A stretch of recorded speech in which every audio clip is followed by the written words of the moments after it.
क्या आप जानते हैं, जिस बुद्ध को पूरी दुनिया शांति और ज्ञान का प्रतीक मानती है, उसके भीतर एक ऐसा दर्द छिपा था जो अगर आप जान ले तो आपकी जिंदगी की दिशा बदल सकती है। एक ऐसा रहस्य जिसे जानकर इंसान रो भी पड़ता है और जाग भी जाता है। क्या आपने कभी सोचा है, बुद्ध मुस्कुराते थे लेकिन उनके भीतर एक तूफान था। इस वीडियो को अंत तक जरूर देखें, क्योंकि आज आप जानने वाले हैं वह छुपा हुआ दर्द जो हर इंसान के भीतर कहीं न कहीं पल रहा है। बुद्ध के दर्द का अद्भुत रहस्य अब उजागर होगा। तो चलिए वीडियो को शुरू करते हैं। दर्द जो हर इंसान को बदल देता है। इस दुनिया में शायद ही कोई ऐसा हो जिसने कभी दर्द न झेला हो।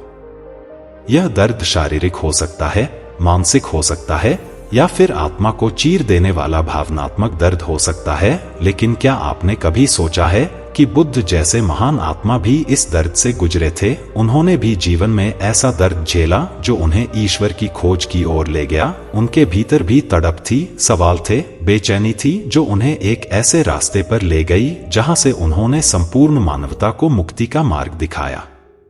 यह वीडियो बुद्ध के उसी दर्द के रहस्य को उजागर करता है, वो गहराई जो उन्हें एक राजा से सन्यासी और फिर बुद्धत्व तक ले गई। आइए अब उस कहानी को विस्तार से जानते हैं जो न केवल बुद्ध की है बल्कि हर उस इंसान की है जो कभी न कभी अपने जीवन के खालीपन और दर्द से जूझा है। प्रथम अध्याय, शाही जीवन में छिपा हुआ दर्द।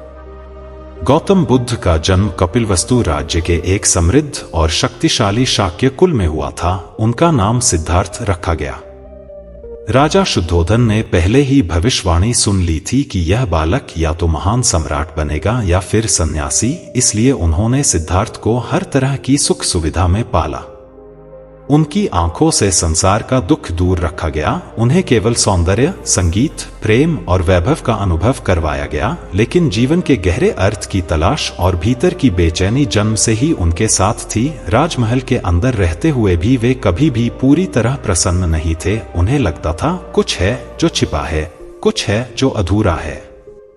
और यहीं से जन्म होता है उस अद्भुत दर्द का जो दिखता नहीं पर जीवन को भीतर से जला रहा था। द्वितीय अध्याय, 4 दृश्य और जीवन की असलियत। एक दिन सिद्धार्थ अपने रथ पर सवार होकर नगर भ्रमण को निकले। राजा ने उन्हें बाहरी दुनिया से दूर रखने की बहुत कोशिश की थी, लेकिन विधि को कुछ और ही मंजूर था। सिद्धार्थ ने 4 ऐसे दृश्य देखे जो उनके भीतर की नींद को तोड़ गए। एक वृद्ध व्यक्ति, झुकी हुई पीठ, कांपते हाथ, झुर्रियों से भरा चेहरा। 2, एक बीमार व्यक्ति, कराहता, पीड़ा में डूबा हुआ, लाचार। 3, एक मृत शरीर जिसे लोग उठा रहे थे, शोक, चीत्कार और आंसू के साथ। 4, एक सन्यासी, शांत, स्थिर, निर्विकार। इन 4 दृश्यों ने उन्हें अंदर तक झकझोर दिया। उन्होंने सोचा, क्या मैं भी बूढ़ा हो जाऊंगा? क्या मैं भी बीमार हो सकता हूं? क्या मेरी भी मृत्यु होगी? यह जीवन तो दुखों से भरा हुआ है, तो फिर यह राजमहल, यह सुख किस काम का? वहीं से उनके भीतर वह दर्द जन्म लेता है जो सामान्य नहीं था, यह था अस्तित्व का प्रश्न। तृतीय अध्याय, यशोधरा और राहुल से विदाई का दर्द।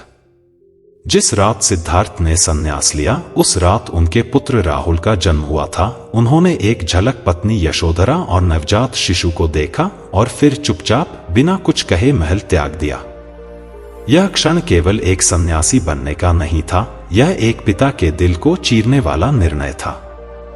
जो मुझे सबसे अधिक प्रिय हैं, उन्हीं को छोड़ना पड़ रहा है, क्योंकि अब मैं समस्त संसार के लिए उत्तर खोजने निकला हूं। यह दर्द किसी भी सामान्य व्यक्ति को तोड़ सकता था, लेकिन सिद्धार्थ ने उसे अपने अंदर तपस्या बना लिया। चतुर्थ अध्याय, 6 वर्षों की कठिन तपस्या, दर्द का चरम। वनों में जाकर उन्होंने तरह तरह की तपस्याएं की, न खाने का व्रत, न सोने का नियम, शरीर को कष्ट देना, सब कुछ आजमाया। शरीर हड्डियों का ढांचा बन गया, पर आत्मा को अभी भी उत्तर नहीं मिला। वह सोचने लगे, क्या यही मार्ग है? क्या शरीर को दुख देकर आत्मा को मुक्ति मिल सकती है? और तब उन्होंने एक अद्भुत निर्णय लिया, मध्य मार्ग का। उन्होंने जाना कि आत्मा की मुक्ति न तो भोग में है और न ही कठोर तप में, बल्कि बीच के संतुलन में है। पंचम अध्याय, पीपल वृक्ष के नीचे ज्ञान प्राप्ति की रात्रि। गया के पास एक पीपल वृक्ष के नीचे बैठकर उन्होंने दृढ़ निश्चय किया, जब तक सत्य को जान नहीं लेता यहां से नहीं उठूंगा। रात्रि के 3 पहर बीते। पहले पहर में उन्हें अपने अनेक जन्मों की स्मृति हुई। दूसरे पहर में उन्होंने देखा समस्त जीव मृत्यु और पुनर्जन्म के चक्र में फंसे हैं। तीसरे पहर में उन्होंने जाना दुख का मूल कारण तृष्णा है। प्रथम अध्याय, शाही जीवन का भ्रम और भीतर की बेचैनी। गौतम बुद्ध, जिन्हें सिद्धार्थ के नाम से जाना जाता था, एक समृद्ध और शक्तिशाली शाक्य वंश के राजकुमार थे। उनके पिता राजा शुद्धोधन ने उनके लिए वह सब कुछ जुटाया था जिससे जीवन में कोई कमी न रह जाए। महल में सुंदर स्त्रियां थीं, रत्न जड़े वस्त्र थे, मन बहलाने वाले नृत्य गान थे और हर मौसम के अनुसार महल बदलते थे ताकि सिद्धार्थ को दुख की कोई झलक तक न मिले। लेकिन जीवन की सच्चाई पर पर्दे डाल देने से वह गायब नहीं होती। सिद्धार्थ के भीतर एक अजीब सी बेचैनी जन्म ले चुकी थी, एक ऐसा सवाल जो हर रात उन्हें सोने नहीं देता था। क्या यही जीवन है? क्या यही सब कुछ है? यदि मैं सब कुछ पा चुका हूं तो यह खालीपन क्यों है? वो चुपके से महल की दीवारों से झांकते थे, बाहर की दुनिया को देखने की कोशिश करते थे, लेकिन वहां तक उनकी नजरों को पहुंचने नहीं दिया जाता। और फिर एक दिन वह घटना हुई जिसने उनके जीवन की दिशा हमेशा के लिए बदल दी। द्वितीय अध्याय, 4 दृश्य, दर्द की पहली झलक। एक दिन सिद्धार्थ ने अपने सारथी चन्ना से कहा, मुझे नगर घूमना है, बाहर की दुनिया देखनी है। राजा ने रास्ते सजवा दिए, बूढ़ों, रोगियों और मृतकों को हटवा दिया ताकि उनके पुत्र का मन विचलित न हो, लेकिन नियति को छुपाया नहीं जा सकता। सिद्धार्थ को 4 ऐसे दृश्य दिखाई दिए जो उनके जीवन का केंद्र बिंदु बन गए। एक वृद्ध पुरुष, झुकी कमर, कांपते हाथ। सिद्धार्थ ने पूछा, यह क्या है? उत्तर मिला, यह बुढ़ापा है जो हर किसी को आता है, यहां तक कि आपको भी। 2 एक रोगी, पीड़ा में तड़पता हुआ। सिद्धार्थ चौंक गए, क्या यह आम बात है? उत्तर मिला, हां, शरीर में रोग आना स्वाभाविक है। 3 एक शव, जिसे लोग शोक के साथ श्मशान ले जा रहे थे। सिद्धार्थ स्तब्ध थे, क्या मृत्यु हर किसी को आती है? उत्तर मिला, हां राजकुमार, यह अंतिम सत्य है। 4 एक सन्यासी, शांत निर्विकार चेहरा लिए हुए। सिद्धार्थ बोले, यह कौन है जो सब कुछ छोड़कर इतना शांत है? उत्तर मिला, यह सन्यासी है जिसने सत्य की खोज में संसार त्याग दिया है। इन 4 दृश्यों ने सिद्धार्थ के भीतर की आग को भड़काया। अब वह महल, स्त्रियां, धन, संगीत, कुछ भी उन्हें नहीं बांध सका। उन्हें उत्तर चाहिए था, दुख क्यों है, इसका अंत कैसे हो। तृतीय अध्याय, त्याग, दर्द की तलाश में।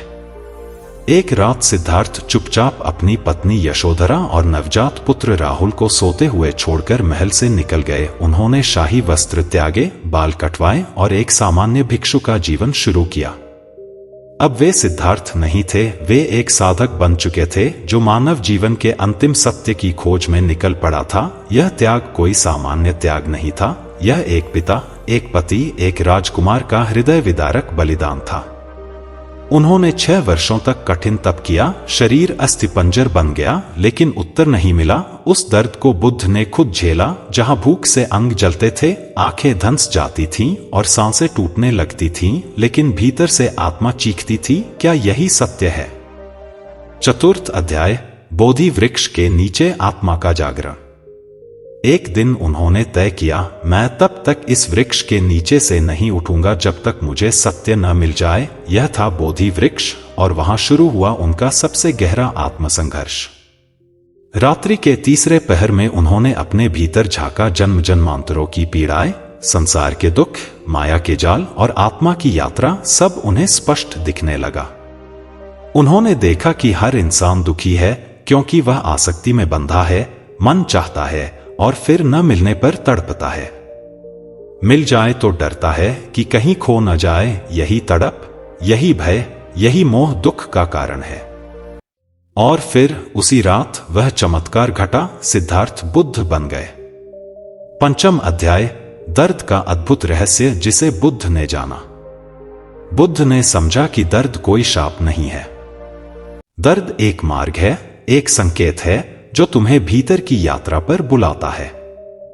बुद्ध ने अपने अनुभव से 4 आर्य सत्य खोजे।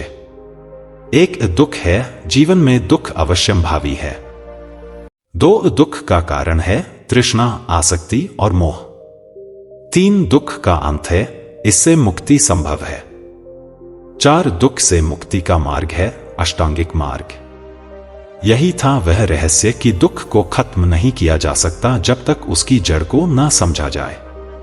6ठ अध्याय, दर्द को साधना, बुद्ध का मार्गदर्शन।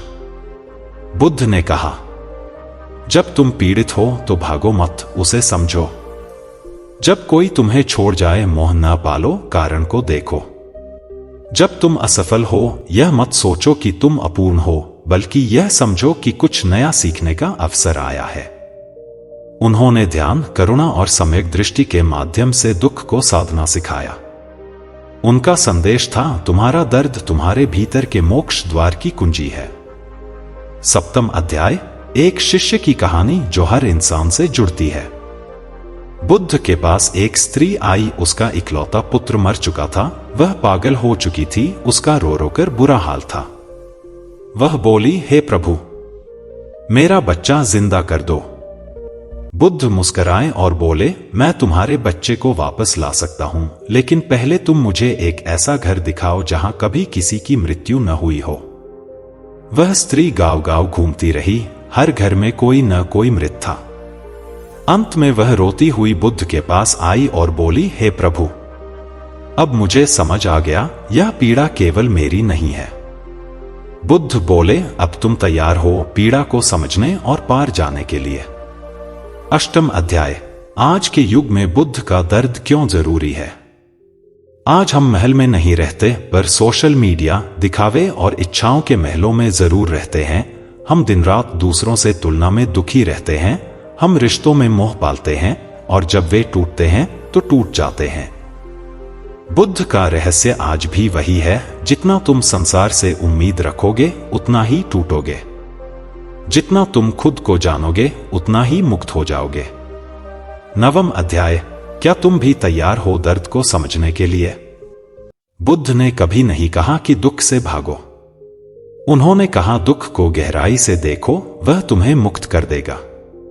तो अगली बार जब तुम टूटो, जब कोई तुम्हें छोड़ जाए, जब तुम्हारा सपना बिखर जाए, तो एक पल ठहरो, भीतर देखो, शायद वही क्षण तुम्हारे बुद्ध बनने का आरंभ हो। उपसंहार, दर्द नहीं, दृष्टि बदलो, यही बुद्ध का सच्चा रहस्य है। बुद्ध का दर्द उनका दुर्भाग्य नहीं था, वही उनके जागरण का कारण बना। दुनिया ने उन्हें महान गुरु कहा, लेकिन वह स्वयं कहते थे, मैं केवल एक जागा हुआ व्यक्ति हूं, तुम भी जाग सकते हो। दर्द तुम्हें तोड़ने नहीं, तुम्हें भीतर ले जाने आता है। और जब तुम भीतर जाते हो तो वही दर्द तुम्हारा मार्ग बन जाता है। बस इतना जान लो, दर्द को समझना बुद्ध को समझना है। आपको कहानी कैसी लगी कमेंट करके जरूर बताएं और अच्छी कहानियां सुनने के लिए बुद्धा माइंडसेट चैनल को सब्सक्राइब करें। धन्यवाद।